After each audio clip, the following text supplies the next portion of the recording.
So this is a late-ish night, it's 11 o'clock, video from motorbikes, guns, the universe and everything. So I've arrived in Ireland with my dad's ashes on the motorbike. I didn't really mention, did I mention the motorbike before? Anyway, it's a Triumph 955i 2006. It's I think it's done about 37,000 miles now. I set off at 4 o'clock this morning. It was dark and it turned out to be quite cold. Made some good and bad decisions with clothing. I mean, I've never travelled that far on a motorbike before. I wanted to use leathers because I think they're more comfortable, and I think that if you are unfortunate enough to come off a set of tight fitting leathers with a lot of armour and, you know, super thick leather in all the right places, is probably going to look after you better than a baggy Cordura jacket and trousers. Yeah, you lose out on a little. No, actually, no, they are comfortable. They are comfortable. I was pretty impressed, to be honest. The only thing I did fuck up with was I wore gloves that were way too thin, and, you know, relied on the hand guards to protect me from the wind. But by the 120-mile mark, my hands were completely frozen. I couldn't even feel my fingertips, and I didn't nearly crash or anything, but I realised when I came off the motorway at, I think it was, I can't remember what services it was on the M6, but I couldn't feel my brake properly on the clutch because I had no feeling in my fingers, and so I'd worn like some old RST leathers. They fit really nicely, and a t-shirt, this t-shirt, and then a merino wool jumper over the top of that, and then the jacket. And to be fair, my body was warm and my legs were warm. I didn't have any, just had the leather trousers on to go with the jacket. Had a back protector on, that probably helps as well. But my gloves were just like summer's day gloves, and yeah. But I think I had got cold anyway. But the thing was, I didn't expect it to be that cold. I thought it was, excuse me, I thought it was going to be warmer. So anyway, you live and learn. But I think the leather was a good choice. I saw a few other motorcyclists, and what can I say?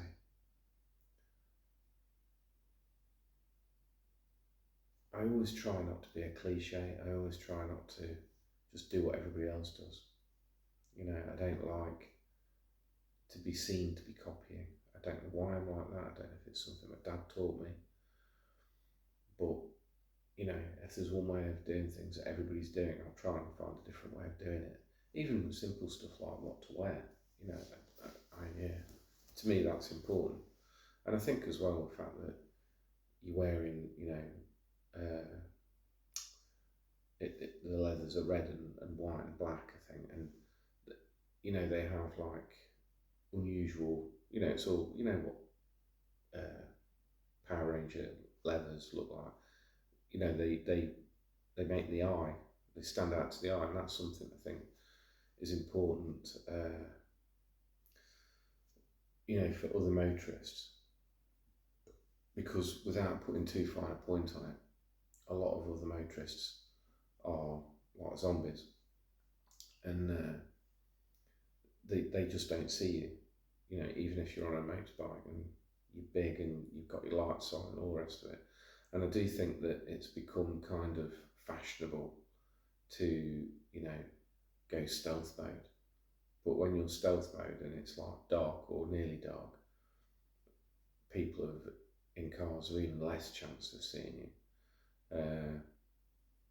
You know, so you've got to think whenever you're doing anything like motorcycling, you've got to think, if I was really stupid, who's the sort of person I would hit?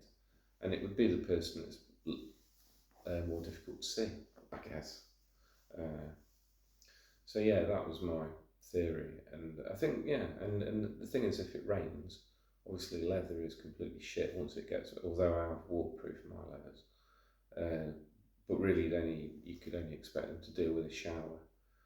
But then I've got a full all-in-one waterproof, which will fit over everything, and it will fit over everything easier because the leathers physically follow the contours of your body, so you can get that overall on, because it's almost like an immersion suit. There's like a gusset that comes right up the zip and everything, so the aperture to get your body into is actually relatively small for a set of overalls. And if you're wearing a big baggy coat and big baggy trousers, then you're going to have more trouble at the side of the road as you try and transition into that waterproof. You're just going to have more trouble. That's how it seems to me anyway. So I had the waterproof. I didn't need it, but it was behind me, attached to my luggage rail. So that was my plan, and it would have worked as well.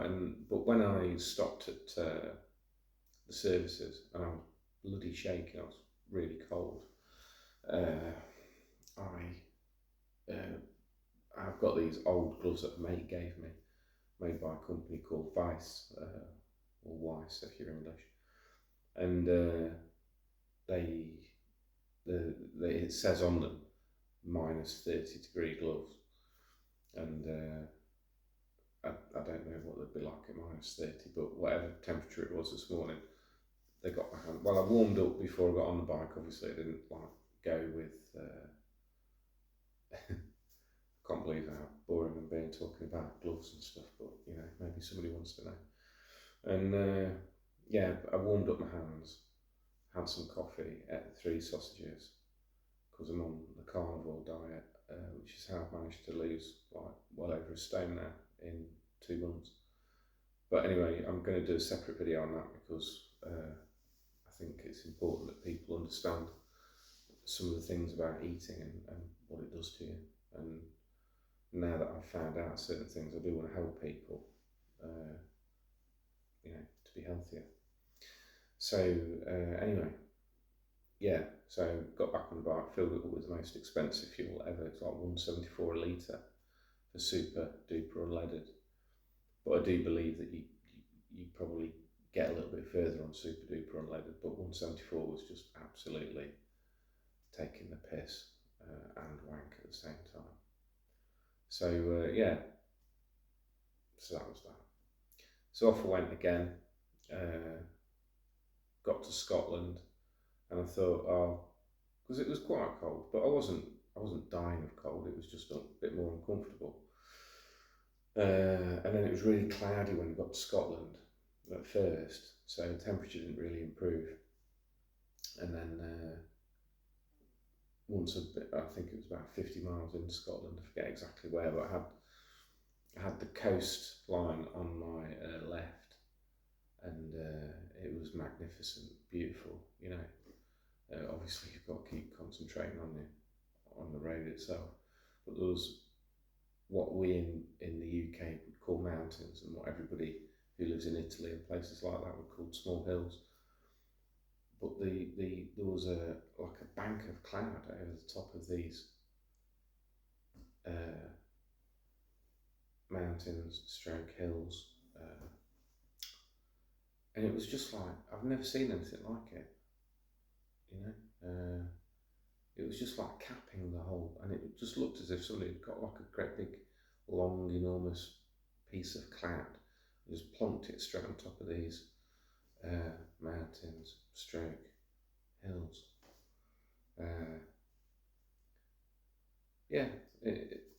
I guess it's like the old memories, tears in rain sort of thing. I remember seeing that. If my boys are watching this video one day when I've gone, I want them to understand about what I did and where I went and all the rest of it. I mean, I have to say as well at this point, I don't know what I said on the last video, but I was scared about doing this journey. I'm really stepping out into the unknown. I've not done any like big long trips, and I'm on my own. I'm unsupported. I mean, I've got like green flag recovery, so I've got that, and I've got like multiple devices, you know, and power packs and clothing and extra food and water and all those sorts of like sensible precautions when going on a long trip.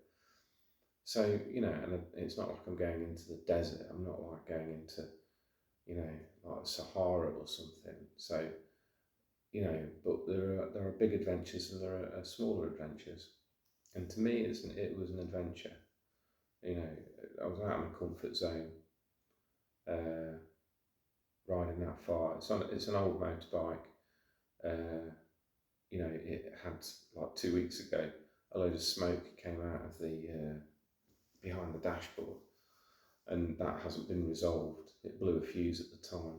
I replaced the fuse and everything started working again. But you know, when you're dealing with old vehicles, and the bike as well, you know, it hasn't had an easy life. At some point, it's been down on its right hand side, and it's had a new set of handlebars. It's had a new pair of foot pegs on that side. It's bent the centre stand. None of this the previous owner mentioned. You know, but he would have known about it.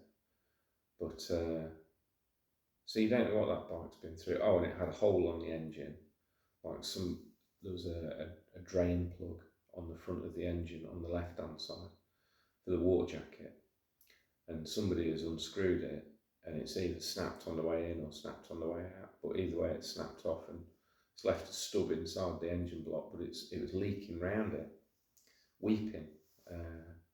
But I redid the repair with liquid metal, but I did it in a more sensible way than the previous person had fixed it, because it hadn't fixed it.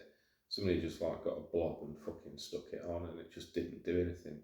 You know, I cleaned all the hole out first and made sure that there was scoring in there, used a metal scribe, and then made sure it was totally clean with some methylated spirits.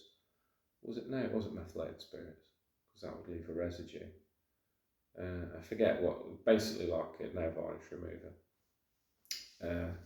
So it was totally clean, and then I did one little, I can't believe how boring I'm being, one little patch that I stuck into the hole, and then let that set, and then put another one over the top of that, and then smoothed it all over, and it seems to have held. There's no weeping at all now. So, you know, I've done that, and so the point that I'm making is that, you know, that was one of my biggest fears, is breaking down. You know, because you miss your ferry, you miss like everything. You know, if you were stuck out somewhere for 4 hours, fucking journey's, you know, fucked before it's begun, really. So yeah, I did that. As I was getting to the coming up to the Cairn Ryan, which is a really pretty place actually. I don't know if you call it an estuary, but it's an inlet, a huge inlet, where the ferries leave from to go to Ireland. And it's a beautiful place. And I've never been on a ferry for 20 years, never been on with a motorbike, didn't know what to expect. Got there and immediately got sort of searched really by the security there, some young guy from Northern Ireland. And he was, you know, looked in my top box and panniers and stuff, and yeah, had a fairly good route round, but he didn't tip it all out, which was good. I've got nothing to hide anyway, I'm just a normal bloke. And then 2 German guys behind me on motorbikes, they got searched as well, and then they wave you through, you know, you're clear, and then you go through another gate, and then a guy sort of, he's basically checking you onto the boat at that point, off the, you know, the passenger manifest, and then you go through he tells you which number lane to go in. And he said, you know, go to number 2 and then go right to the very end. And I did, and there was another bike up there, some nice 700. Was it a Yamaha? I think it was a Tenere. Yeah, but it was nice. It was quite new. It had Irish plates on it. And so then I went, you know, sort of got me shit together and decided to take my lid with me, helmet with me, because I didn't want to risk it getting damaged or stolen or kicked or a dog piss up it or whatever, because there were literally people taking dogs on the ferries and they're running around, so that isn't actually impossible that a dog could piss up your helmet. So went into the departures lounge, which was really nice. I mean, years ago when I was a kid, and you know, I'm talking about the 70s and 80s, not the 1880s or 1870s, but the 1980s. And the ferry ports and the ferries and everything, it was really primitive and really kind of scabby, you know, and sort of low rent and quite crap. But now it's really nice. I mean, the ferry terminal was just really nice. Everything's clean, new, which new doesn't always necessarily mean good, but in this case it was really nice. And everybody's like in a good mood because they're going on holiday and that, which is always nice. When I was a chauffeur, that would often be one of the things I enjoyed most about being a chauffeur was watching people coming off flights and they'd be in a good mood, you know, because they've had a nice time, or they'd be meeting the relatives that they've not seen for ages, and you sort of you know, feel happy because they're happy. They're only strangers, but it's nice to see people happy, isn't it? Surely. So yeah, it was. I was getting that vibe, and then I came out and I seen a young woman who was sitting down, and she looked up and sort of acknowledged me, and I was like, I didn't, you know, I thought she must obviously not know, you know, she must think I'm somebody else, whatever. So I just walked back to my bike, and then she actually got up and walked back, and she was she was the rider of the Irish 700, and I just got all the sort of things that I needed, that I wanted to get ready, and sort of like, you know, cause obviously you parked up, then you have to ride up the ramp onto the boat, or in this case down a ramp into the boat. But I didn't know, so I just thought I'd ask her, and I spoke to her, and she seemed very nice, and you know, she's got a lovely bike, and all her kit is like perfect and immaculate and that. But she'd been obviously been on ferries before, and she'd been riding around. I think she said Land's End, yeah, or John O'Groats. I always get mixed up, but in Scotland anyway, the one that's in Scotland. And yeah, so I just asked her advice on how to get on the boat and what to do and what happens and all that sort of thing. And she told me, you know, that the Stena are really good. You get on the boat, there's crew there, they tell you exactly where to go, then they ratchet your bike down, they put foam over the seat so they don't fuck it with a strap, and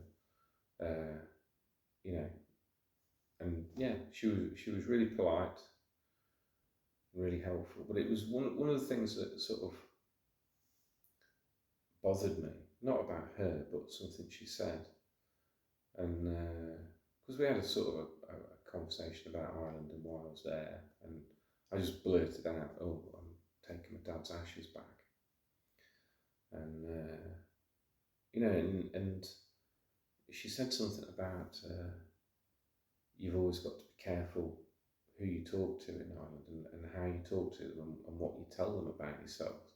And I don't think she meant it specifically about me, because I hadn't actually said anything, because I'd already decided before I went to Ireland that I wasn't going to tell anybody that I spoke to about my background, who I was, or, I mean, I'm not important, and as far as I know, I don't have any connections to any anything that happened here. You know, but my granddad had a job, and my dad had a job, and you know, that could potentially, if you've got some nutter who didn't like the Ministry of Defence police, or didn't like people who worked on Canberras in Aldergrove. You know, you could get tarred with the same brush as other less popular branches of Her Majesty's army, etc., Ministry of Defence. So, but it was just, you know, it's like my family left Ireland because of all the trouble, and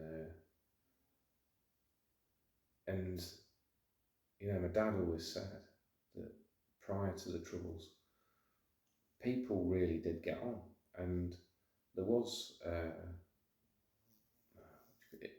inequality between the two factions, but there was real strides being made to eliminate that inequality. And you know, I've seen like people, ordinary people from both sides being interviewed at the time before the Troubles, and you know, they knew about the inequality, but they knew that there was a process taking place that was going to eliminate that, and had been steadily eliminating it. But you know, for the noisy radicals, it wasn't quick enough.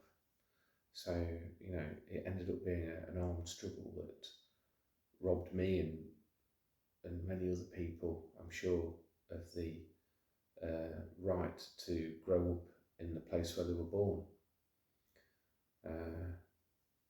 You know, obviously it robbed people of lives.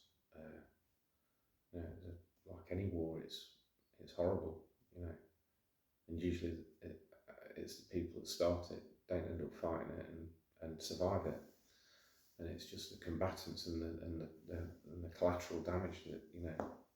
I didn't really want to talk about this. You know, it's a controversial subject, and no matter which opinion you have, and I always try and just fly straight down the middle, really. But somebody would even take offence at that, because, you know, each side sees black and white, you know, and that side's black is the other side's white, and vice versa, you know. So it's one of those impossible, intractable points. But anyway, you know, I'd already decided that I wasn't going to, you know, the people here that are where I'm staying, they're lovely, but you know, there's no reason to tell them anything about myself. You know, I mean, I know I'm making videos and putting it on YouTube, but there's only very few people who'll ever see this, and most of the reason I'm doing it is so that my kids know what I did and why.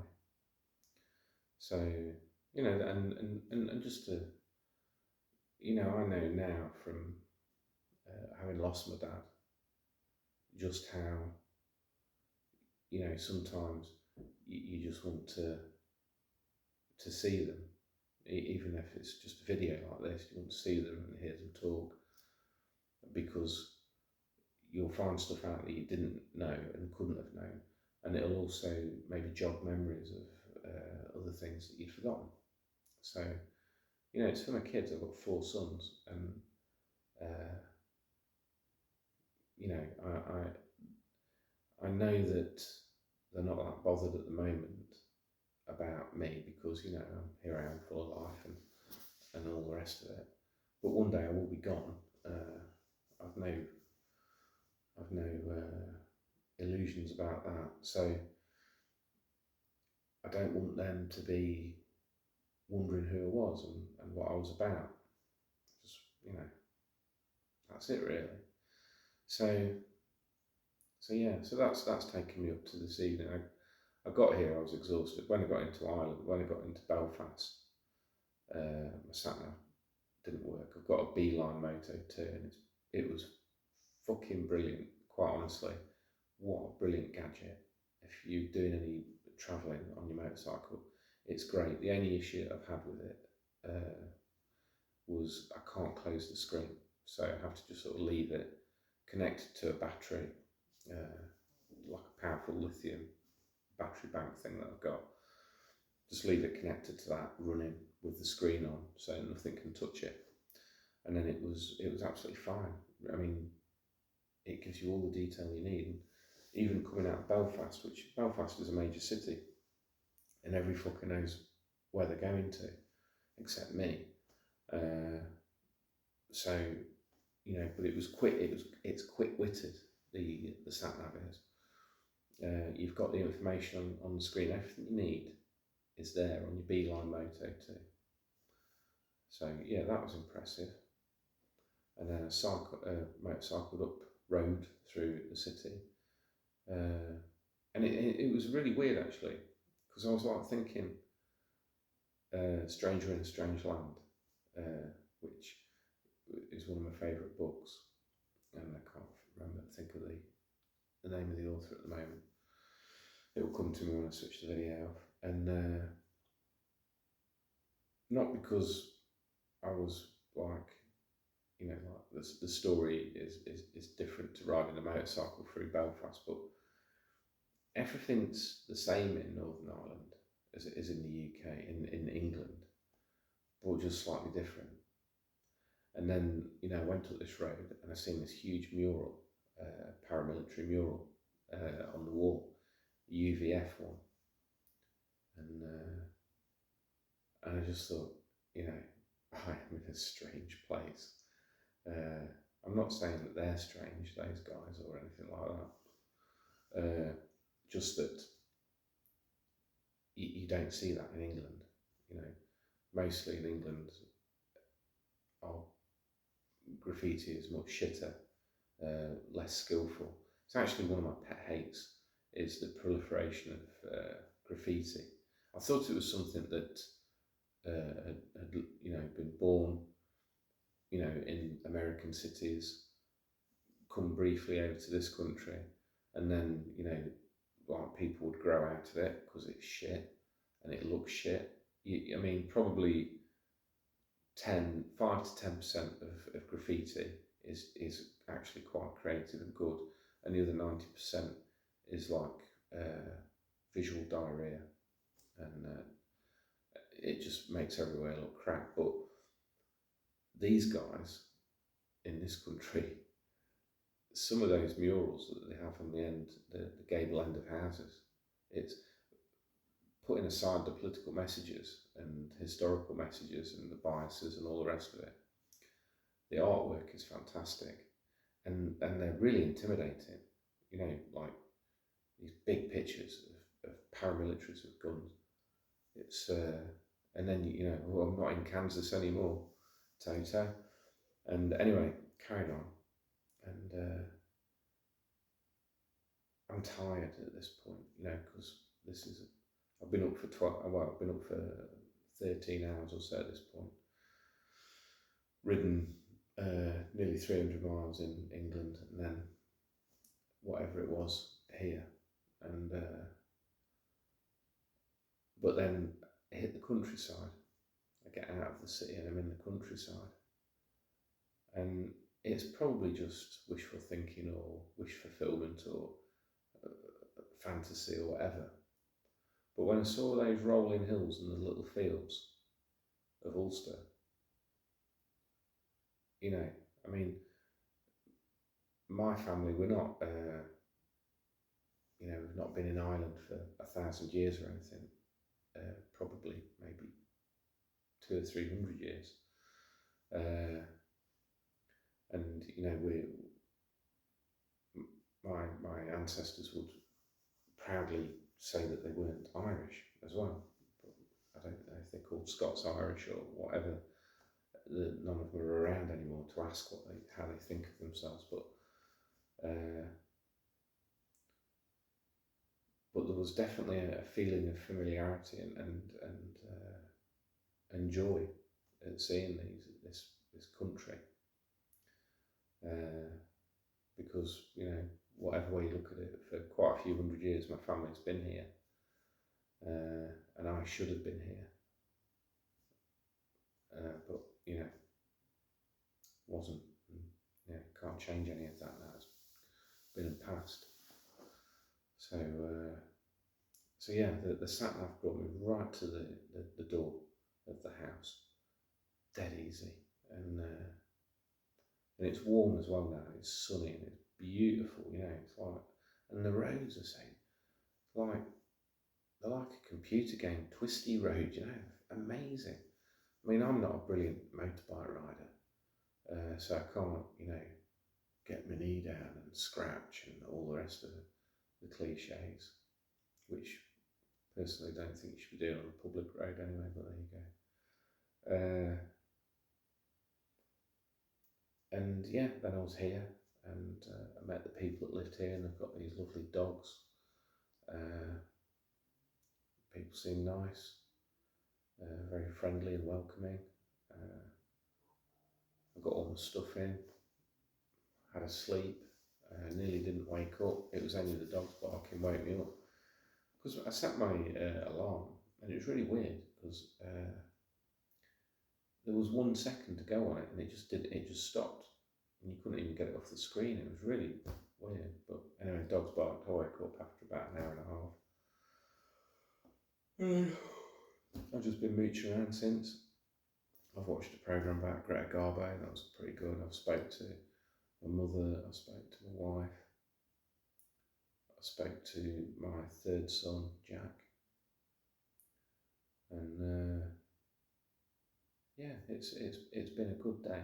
It's been a good day, and tomorrow I plan to go to Tesco in the morning and get a load of meat, because brilliantly I've got a fridge here, and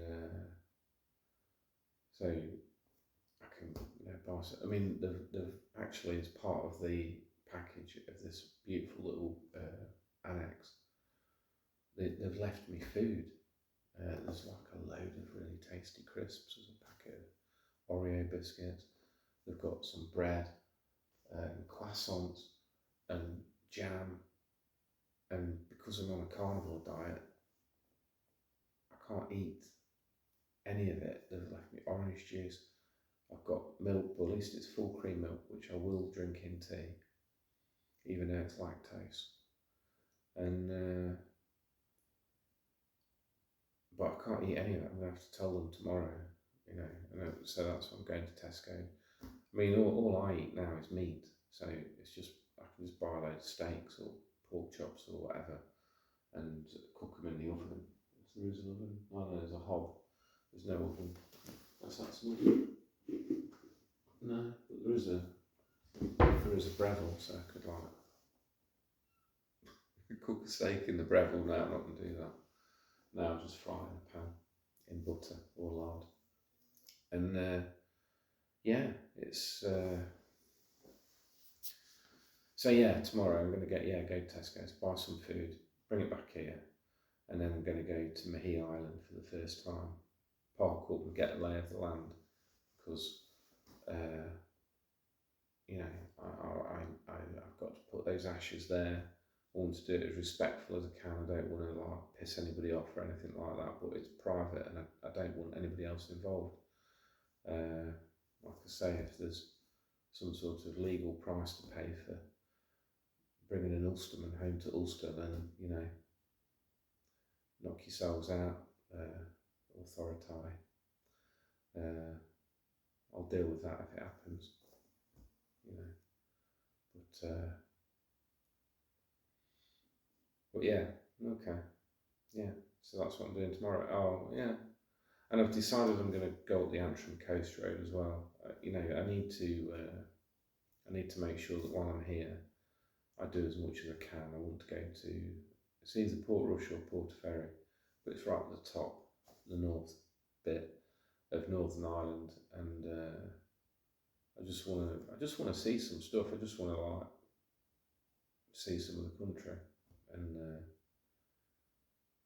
you know, because if all being well, and you know, however the future turns out, it would be nice to come here.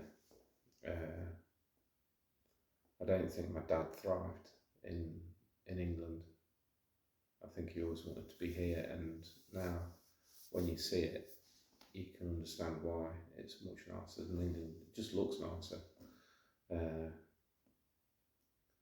yeah, I don't know. Maybe I'm just being a silly old romantic, sort of living out these ideas that were implanted into me when I was a kid. But who knows why we do anything really. So I'm pretty sure that is it. It's now 25 to 12. I don't know if I can be asked to sleep yet. Might have to read for a bit. But we'll see. So that is that. I'm going to upload this now. Because I don't have much room on my phone, so I can't leave stuff on it. And yeah, okay. If you've lasted this long, I congratulate you, salute you. See you next time.